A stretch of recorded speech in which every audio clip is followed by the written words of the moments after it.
Let's talk about the recently launched TECNO smartphone TECNO Spark 10. Now let's talk about the specification of this smartphone. Firstly, talk about the display of this smartphone. This phone features with IPS LCD display, with 6.6 inches HD plus water drop notch display, with resolution of 720 by 1612 pixels, and with 20:9 aspect ratio, with approximately 84.7% screen-to-body ratio, with approximately 267 ppi pixel density, and with 90 Hz refresh rate, and with scratch-resistant glass protection. And now talk about the camera of this smartphone. The phone with dual AI camera setup on the rear that includes 50 megapixel main wide-angle camera, along with 0.08 megapixel depth camera. For selfies it has 8 megapixel main wide-angle camera. For the software, the handset turns on Android 13 based on iOS 12 screen on top the device. Under the hood, the phone CPU is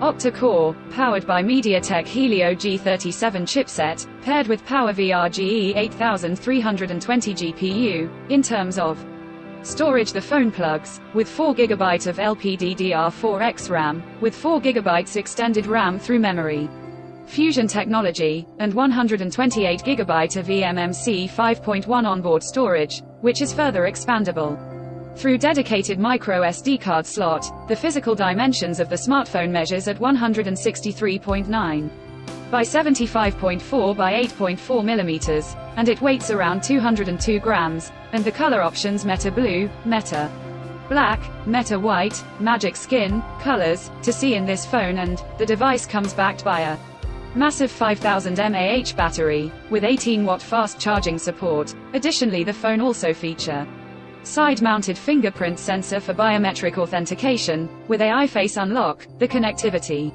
option on the smartphone includes dual SIM 4G, dual-point Wi-Fi, Bluetooth, GPS, 3.5mm headphone jack, and a USB Type-C charging port, and NFC. So now let's have a look at the pricing details of the smartphone. The TECNO Spark 10 has been priced in Pakistan for 4 GB plus 128 GB storage variant at 32,999 Pakistani rupees. Conclusion: so what do you guys think of this TECNO Spark 10? Do let us know in the comments section below, and subscribe for more tech updates. Thanks for watching. We'll see you guys in our next video.